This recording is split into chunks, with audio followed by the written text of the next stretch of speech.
బిడ్డని సస్పెండ్ చేయాల్సిన పరిస్థితి. రేపు కవిత వెళ్ళి మళ్ళీ నాన్న అన్న అనొచ్చు. ఎందుకంటే కవిత ప్రెస్ మీట్ మనం గమనిస్తే తండ్రిని అన్నని ఏమనలేదు, హరీష్ రావుని అన్నది సంతోష్ రావుని అన్నది తప్ప తండ్రిని అన్నను ఏమనలేదు. అంటే రేపు వెళ్ళి మళ్ళీ ఆ కుటుంబంలో కలవచ్చు, మళ్ళీ బీఆర్ఎస్ లో చేరొచ్చు కవిత, కాదనిలేం కదా మనం. రక్త సంబంధికులు, ఒకే కుటుంబము, మళ్ళీ కలవచ్చు. రాజకీయాల్లో శాశ్వత శత్రువులు ఉన్నారు, అందులో ఒకే కుటుంబానికి చెందిన వాళ్ళు. అలాంటప్పుడు మీరేమవుతారు? ఇప్పుడు 2 వర్గాలుగా చీలి ఇటువైపు ఉన్నోళ్ళు ఇటువైపు, అటువైపు ఉన్నోళ్ళు ఇటువైపు తిడుతున్న వాళ్ళు మీ పరిస్థితి ఏంటి ఆలోచించుకోండి ఒకసారి. అందులో నేషనలిస్టులను, జాతీయవాదులను నేను అడుగుతున్నా.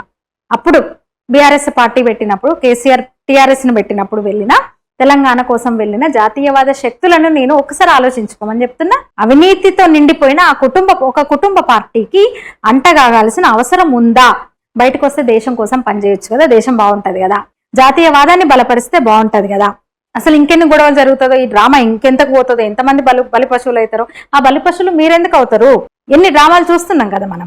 2 వర్గాలు చేసి ఆ వర్గం ఈ వర్గం అంటూ కొట్టుకుంటున్నారు. ఆ వర్గాలతో సంబంధం అంటే ఆ కుటుంబంతో సంబంధం లేని వాళ్ళని ఈటెల రాజేందర్ లాంటి వాళ్ళని కూడా ఎట్లా వాడుకొని బయటకు పంపించారు చూసినాం మనం.